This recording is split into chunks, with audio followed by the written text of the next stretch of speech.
Zombies is now officially back inside of COD Mobile in the form of Undead Siege. Undead Siege is a mode where you're dropped into the COD map isolated and have to survive a series of nights as you're attacked by a horde of zombies. You do this by collecting loot during the day and fighting at night. Inside of this video, I'm going to give you guys an overview of the Undead Siege mode, as well as some tips and tricks for you to beat it. Also, if you guys want to know how to unlock the Aether Crystal camo inside of COD Mobile, you can do so by looking up my channel HawksNest's and checking out one of my most recent videos. Or you can check out my other videos as well. Now, first, let's go ahead and talk about the things that you need to do before you get into Undead Siege.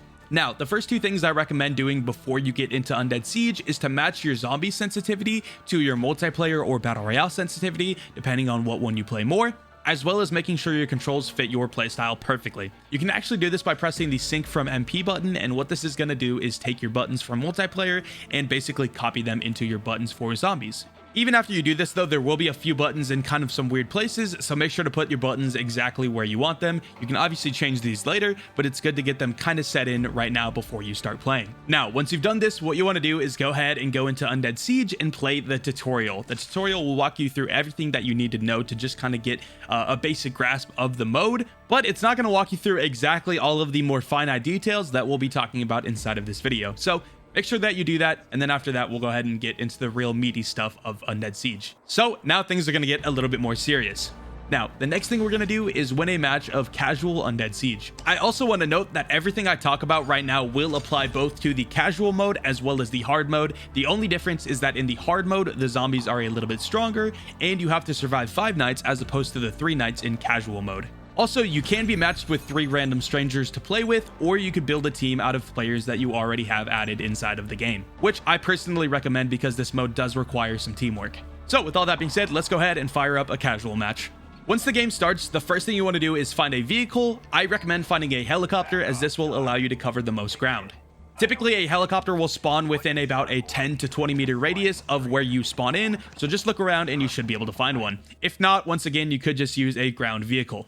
Then what you want to do is head to a named location on the map. I recommend going to a place that has a purple crystal on it, as this will have a little bit more zombies and loot. From here, go ahead and pick up everything you see. It doesn't matter what it is, pick up basically everything that you see on the ground. Also, you can break these crystals and run over them to collect Aether Essence. Aether Essence is the currency inside of the game that you can use to buy ammo, guns, as well as turrets and turret upgrades, which we'll talk about once again soon because these are very, very important. Also, I recommend picking up both a SMG as well as an assault rifle because these two types of weapons use different types of ammo. So when you run out of ammo on one weapon, you can go ahead and switch to the other weapon and use that until you run out of ammo. Another thing you'll be finding is lethals. This includes Molotovs, frag grenades, cluster nades, and trip mines. Although most of these aren't that important, I do recommend keeping your hands on Molotovs because Molotovs are highly effective against heavy gunners, which are one of the most powerful zombies inside of Undead Siege. Now, after some time goes by during day 1, you'll be teleported back to your control center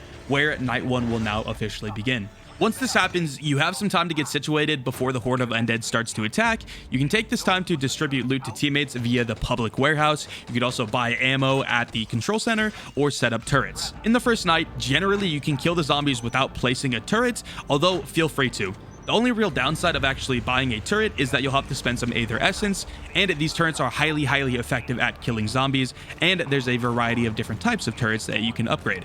You'll learn the different types of turrets as you do continue to play, but at first, just press the upgrade button whenever it is available, which you can access by pressing this button right here and seeing all of the different information for turrets. During the night, your mission is to protect the control center from zombies. You can do this by shooting every single zombie that you see or hitting them with your wrench. You can access your wrench by just pressing the gun that you do have out, and basically it'll put that weapon away and pull out a wrench. I recommend using this wrench to hit the wardens, as the wrench deals high amounts of damage to them compared to weapons. Also, wardens don't actually hit you, so you can get really close to them because they only focus the control center. Also, remember that if you go outside of the purple circle, you will take damage, so be very careful of that. If the zombies do get to your control center, you can heal it up by hitting it with your wrench. Make sure to do this whenever possible, especially after nights are over and you need to regen it going into the next night. You can also use your Aether Essence to purchase ammo and weapons at the control center, center, including weapons that you set up before the match in your loadout option for zombies. After night 1, day 2 will begin, and you're basically going to do exactly what you did instead of day 1. Another thing I want to mention is that there is perks scattered across the map, although I do not really recommend going for these, as typically they're not that useful, except for Deadshot Daiquiri, which I think is pretty useful, but you definitely don't need any perks to win a match. Then you're going to go into night 2, and at this point it'll be very similar to night 1, but slightly harder. So you can go ahead and upgrade your turrets by pressing the upgrade button whenever you do have that option to you. Also, you can request turret materials if you do need them, and your teammates will have the option to send them to you, or if they're already in the public warehouse, you'll have access to them there. Which is why I highly recommend putting all of your turret related items inside of the public warehouse so your team can all share them together, because obviously teamwork makes the dream work. And also, this does clear inventory space so that you can have more space to loot.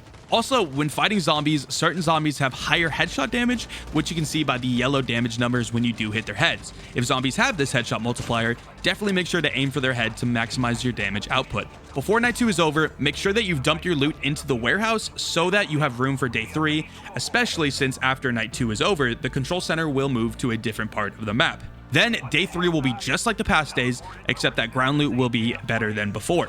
After this, night 3 will begin, the final night inside of casual mode. Here, you just continue to shoot the zombies and make sure to upgrade your turrets to level 4 if possible, which is the max level. Also, in casual mode, night 3 is the final one, so don't be afraid to spend your Aether Essence on advanced weapons like the Death Machine, War Machine, and Goliath. After the night is over, you've now officially won your first match of Undead Siege Casual. After you've done that, the next goal that you have is to beat Undead Siege hard mode. But before we talk about that, let's go ahead and talk about talent a little bit, because this is extremely important, especially for hard mode.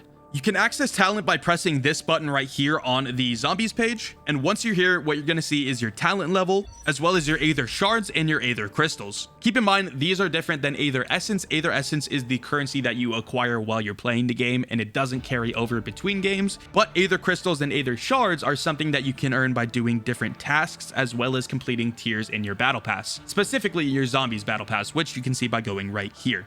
Anyway, you can go ahead and spend your Aether Shards and your Aether Crystals on different talents, which includes your turret weapon, turret armor, weapon upgrade, toughness, and advanced tools. You can read exactly what each of these does by pressing them, but for me personally, I think the most important ones to be upgrading are going to be your weapon upgrades as well as your turret weapon. And once you have a specific talent maxed 10 out of 10, you will also gain an extra perk, which you can see right below it. If you guys are curious, I believe I beat my very first hard match with a very good team, by the way, at around talent level 12. So do keep in mind, before that, it's going to be almost impossible to beat the hard match. So it might be recommended to just play some casuals before you officially want to try playing a hard match. But now let's go ahead and talk about the hard mode a little bit more. Not too much, because it is basically the exact same as casual, just a little harder. Now, there's a few key differences in hard mode as opposed to casual, and that is number 1, that it lasts 5 nights as opposed to 3. So you're gonna have to be surviving a little bit longer. Another thing is that the zombies are gonna be much stronger, so keep that in mind. And when I say this, I'm talking about damage as well as HP. And finally, during day 4 and day 5, there will be daytime tasks. There's 2 different daytime tasks, and they can alternate for night 4 and 5. Basically, the first one is to kill the butcher. Once you do this, you're going to get a ton of different loot, and you also have the ability to kill a bunch of zombies that do spawn in around the butcher. And the other daytime task is to clear a infected crystal. Basically, you just have your entire team spray this crystal until it does break, while zombies do spawn around it. Once you do this, you're going to get a ton of loot, including ammo, guns, as well as a ton of materials for your turrets. So that's going to be it for this video on Undead Siege inside of COD Mobile. Obviously, there is more advanced tips that I could give you guys, but there have been plenty of YouTubers that have made these videos talking about some advanced tips. I just wanted this video to kind of explain the very basics as well as some intermediate tips. So with all that being said, I hope you guys did enjoy this video. If you did, definitely make sure to drop a like down below and subscribe to the official COD Mobile channel. And you could also check out my channel, which is HawksNest's, if you'd like to. And I want to give a massive shout out to COD Mobile for allowing me to be on the official channel. With that being said, I'll see you guys later. Peace.